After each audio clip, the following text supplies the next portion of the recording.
Welcome to a special recap episode of the Beadorm Podcast. I'm your co-host, Don the Piz Elevert, joined as always by Justin Jericho Turner.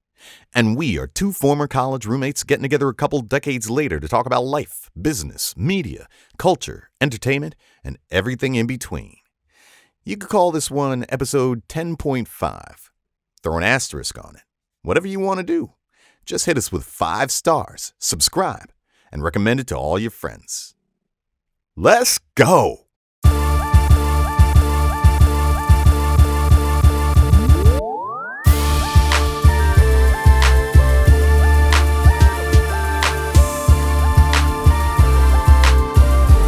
Cheers to you, brother. Justin, cheers to you, right back at you, my friend. Cling. What are you drinking over there, by the way? I'm drinking Founders KBS Cinnamon Vanilla Cocoa. It's a big-ass cup you got right there, homie. We're going to call this a chalice. This is, once you get over a certain size, you're no longer a cup. Aha. You're drinking size appropriate beverages. There it is. And it's black, right? Well, exactly. Who's darker skinned than me? My beer. Your drink is darker skinned than you. Yo.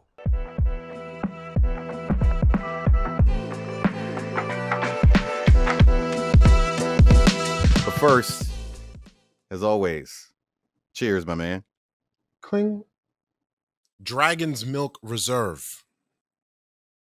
Dragon's Milk Reserve. Dragon's Milk. Right? Reserve. Is that another dark, creamy stout like you're always sipping on? Yeah, man. I love the dark, creamy stout. You like that hezzy, right? Dude, we just getting started and you're already on one. Even though you didn't ask, I'm going to tell you because I got Johnny Walker. No, sir. Oh. I made myself a old fashioned. Aha. But I hit him with some basic middle grade bourbon because when I'm making a mixed cocktail like that, I don't necessarily need something crazy. Want to burn the top? Yeah. Yeah. Otherwise, I go neat. But I made this with some orange bitters, just a few drizzles of natural honey, a couple of drops of vanilla stevia. Whoa. Mix that up, and I air fried some clementine skins. Wow. This guy's making love. Put them in there to really get the whole essence of that like smoky orangeness in there, which really picks up with a hint of that vanilla. I'm here to get at it. Let's go, y'all. You got to drink sexy. Drink sexy, Drink America. Sexy. I took some, it's pretty simple. Just take, you're supposed to use simple syrup, actually, but instead of simple syrup, it wasn't in the mood to make some simple syrup. So I just used some natural honey, some of that gin. And then the hardest part was I took some limes and hand squeezed lime juice. So go 1 part lime juice, 2 parts gin, a little bit of honey, rocks. This is actually it's a non-alcoholic s'mores beer. So it's got a little marshmallow notes, it's got the chocolate notes, and then I spiked it with some spiced rum. It's a keto, gluten-free, lactose-free creamer. Love it. MCT oils in there. Make myself think I'm healthy when I'm poisoning myself with alcohol. Threw dash of cinnamon, vanilla stevia, and then I blessed it with the Barbancourt Haitian rum and some maple cream liqueur. Word. Yo, Barbancourt we need sponsorship. We dropping. Barbancourt needs to holler. Hit us up, man. But I'm gonna tell you, I think I'm gonna call this one an extra dirty chai latte. Extra dirty, or how about a filthy? A filthy chai. Filthy chai. There it is, right there. Another air fryer specialty. Slice up some apples. Cover the slices with cinnamon. Throw it in the air fryer for about 8 to 10 minutes on about 380 to 380 degrees. They come out hot, soft, tasting like apple pie.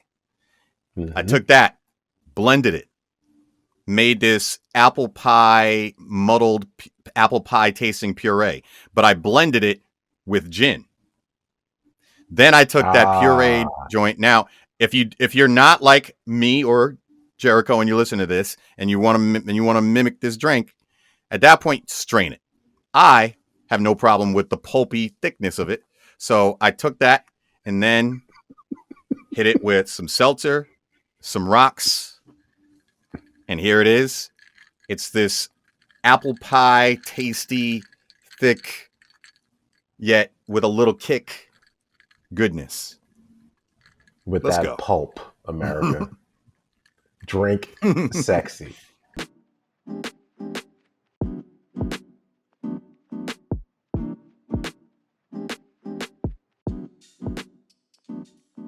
You know, if I'm going on vacation, I probably want to smoke, right? So I was like, all right, I can't just walk around asking for herb. You're asking for trouble doing that, first of all. Even if you do find somebody who's going to give you something, it's going to be terrible. It's going to be trash, like half pencil shavings, like ridiculous nonsense, right? So first thing on the travel cheat code, ask your cab driver. Human beings were the first Yelp.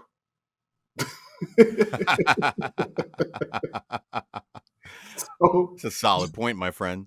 That's a solid point. Treat it just like that. Just ask different people about the same place. Well, from my travels, from my business travels, etc., like I talked about earlier, how I like to experience local culture. Experiencing local culture means eating street food. I've eaten street food in Hong Kong by myself. I've eaten street food in Jamaica, in Haiti. I've eaten street food in Prague. I've eaten street food from what me and my boy affectionately labeled the fried wall of goodness in Amsterdam, where they were onto some futuristic type stuff where you walk up to this alcove that's just got a wall and it's got hot fried foods that you get out of this wall that you put money into, like a vending machine. Craziness. Yeah. Yeah. Amazing until you ask anybody locally what those things are actually made of. You don't know, now you know. Like I'm laughing because I can't do anything else because I've been stewing in my own negrosity all day. Like I laugh. You know why we laugh. We've talked about this on the pod. For all the people who don't understand, Black people use humor to disarm. Okay, because it's hard to be Black American. It's hard to walk around in chocolate skin in this country, knowing that there are people in this country who quite literally think we are subhuman and just want to kill us. Like, that's wild shit. People, like, you know, don't pretend to empathize if you don't understand it. And there are plenty of marginalized groups in this country that understand it in different ways. But just to be clear, there's a difference between being marginalized in America and being Black in America. And I just want to point that out. I spoke last week. If y'all checked out last week's pod, I said that America hates women more than it hates any other group. This is true. Okay? Even though I'm railing about, you know, America's dislike of Black, strong dislike of Black, America definitely hates women more. I can prove it because America has done more to actively hate women in the face of pretending to not hate women, as opposed to dudes like this who are out in the street killing us and basically doing it, you know, broadcasting it on the air like I'm an all-out white supremacist. This is just what I do. I'm here to kill niggas. Like this. There's one of those, and there's probably a few more that ain't actually pulling the trigger, but there are hundreds of thousands of men in this country right now practicing anti-women behavior. It was recently International Women's Day. Yes. Right. And in recognition of that, you and I wanted to talk about an issue that we found ourselves debating with each other in relation to the thin line between misogyny and appreciation. Yes. You had shared something on our Instagram page a couple of weeks ago that I personally didn't have a problem with, but it was a photograph and repost, I believe, of a woman doing cosplay dressed as Cammy from Street Fighter. And she was what most people, I think, would define as scantily clad, to say the least. Sure. Right? So I came to you concerned that people might see that coming from two men like us, and people who are just getting to know us might see that and label us as misogynists who are perpetuating the objectification of women for the purpose of getting clicks and likes. We both understand that we live in a society that has traditionally objectified women. But it's important to realize this person who posted this originally, she's a cosplayer, and the anime has always, for lack of a better way to put it, had scantily clad characters. And if you wear anything from, anime, you're probably going to be scantily clad. So this is something that she does in order to pay her bills. She pays money for her own costumes, does her own makeup, does her own hair, shoots her own photos. It's very entrepreneurial. And for us to then say, all right, why is she posting it? She's posting it because she knows that people will enjoy it. And then she has a pay service where people can then pay her to see more cosplay. So she's advertising herself and saying, hey, if you want to see more, then you can pay and you can see more. It's the same thing we do on Patreon, right? So It's like, if you are a consumer of cosplay, when you see the character, your immediate reaction isn't going to be she's scantily clad. It's going to be, oh, she looks like Cammy. If you're not into cosplay, then your immediate reaction is going to be, oh, she's scantily clad, which is the same thing that a lot of comic books and cartoons dealt with when they were coming through to the public. A lot of outrage in the early days of many of these characters from really, I didn't realize Christian groups who had the same commentary. We were using her work in order to advertise our pod, right? So it's very clear. That's what I was doing. At the same time, that's additional publicity for her, who is also attempting to have more publicity so that she can sell more subscriptions, so that she can make more money to pay for more costumes in her school and whatever else she's paying for. I also recognize that a lot of people are caught off guard when it's something that they don't recognize, but that didn't got my wheels churning about cancel culture in general, right? Because at times we, to not be hypocritical, we have both certainly at different times seen things that other people have posted that we might have thought was racially insensitive or towards the black community or some other insensitivity towards something of ours. So it really then becomes a question to me of, at what point does your understanding of an individual and your intent behind what you are putting out there and using your freedom of expression to do, does that have to get, or does it get contradicted, I guess, by the level of concern that you should have for those who may be triggered by it, especially when that triggering may be due to a result of lack of familiarity with what you're actually talking about or or referencing in what you're putting out there. Make sure that what you are doing is created by people who are part of the demographic that you are looking to attract, or part of the culture that you may be trying to embrace, and make sure that those individuals and that culture and that demographic are also benefiting from it in some way. Right? Yeah. I would like to talk to the people, Pizzle, for a moment about petroleum jelly and ice cream. The Black community in America decided to take issue with two particular brands without knowing anything about what those brands were doing.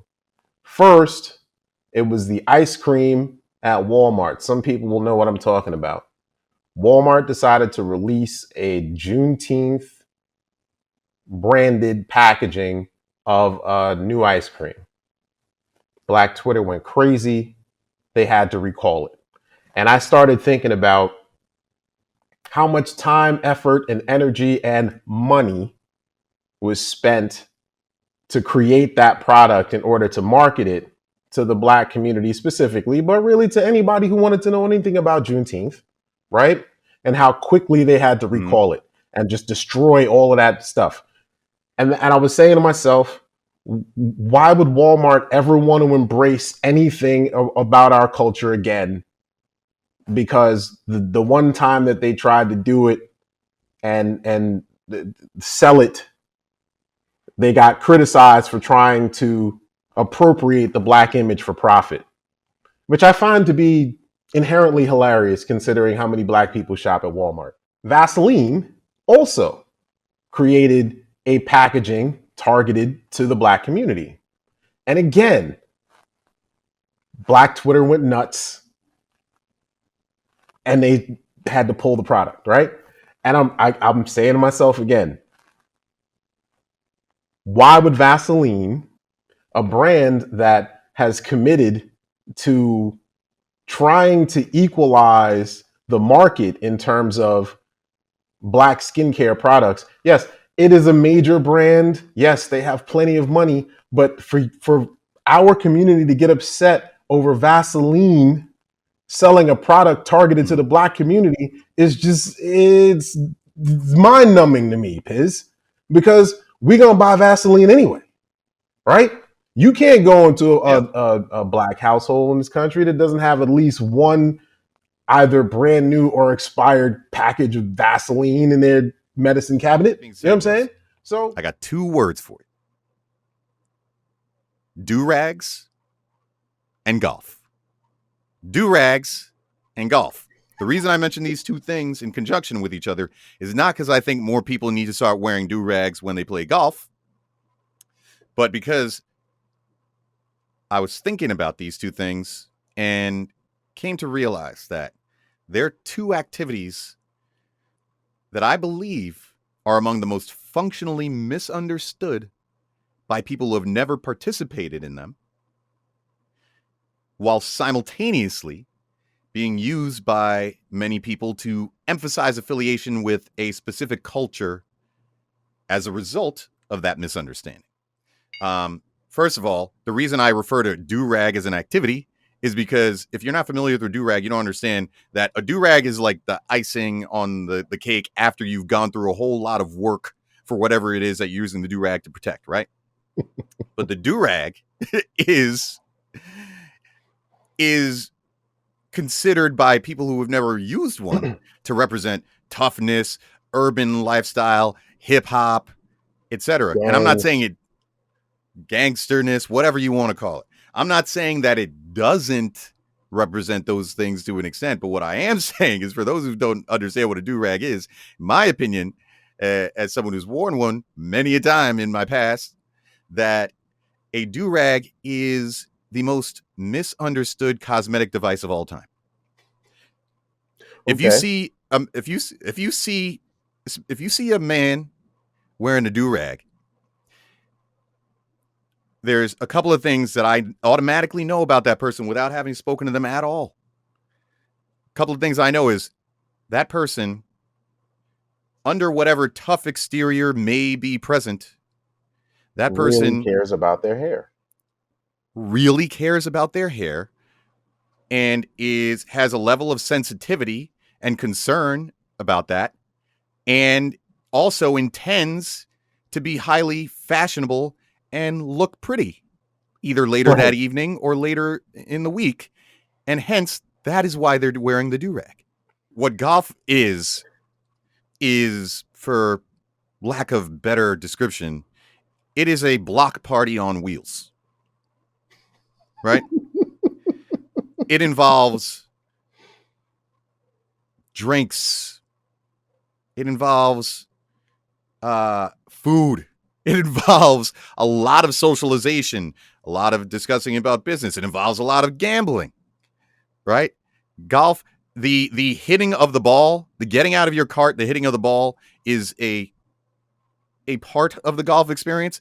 But golf is an excuse to get out, hang out with a group of friends, and shoot the shit, enjoy yourself, and roll around in a cart having fun for hours.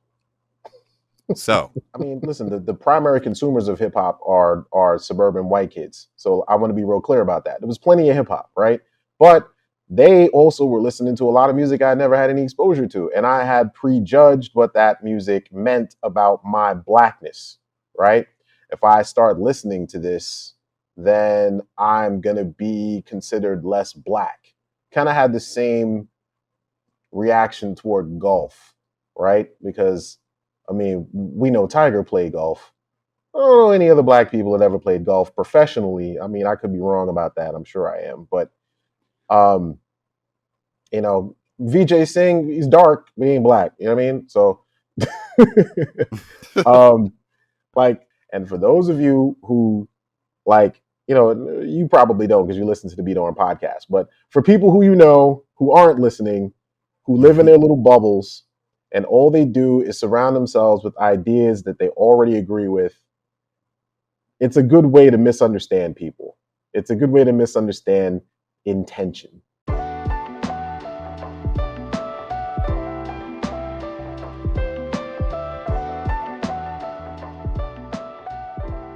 I think the more I go down my hypocrisy checklist, the every you agree, and then you get angrier.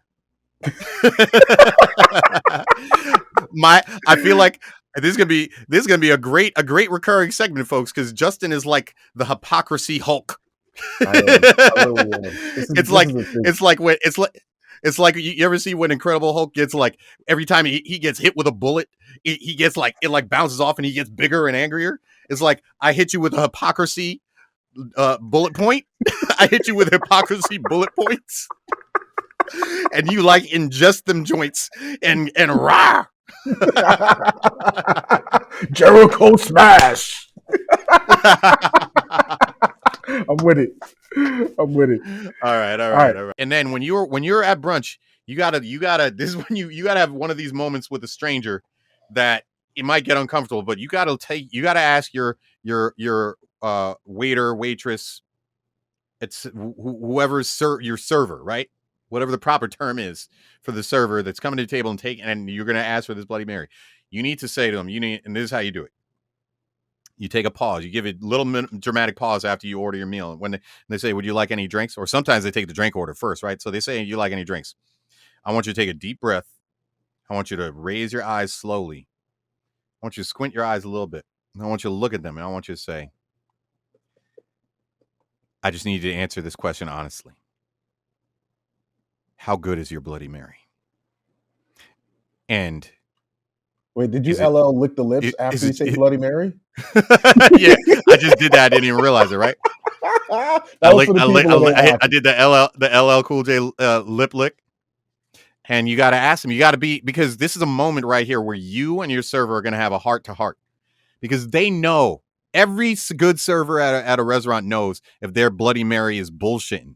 And the problem with a bullshitting Bloody Mary is you then are going to order that Bloody Mary, and it's going to be the first Bloody Mary you ever have, and it's going to be the only one you ever had, because that Bloody Mary is going to be garbage. It's going to be some tomato juicy, just mixed with vodka and someone put it in a glass for you. And I don't want that to be your first Bloody Mary experience. So you and I, we're going to go have Bloody Marys one of these days. Anyway, if you listen to this pod, you realize that, like, while JT and I are having some fun, it's some intellectual / sophomoric banter about these things, like, I don't know, man.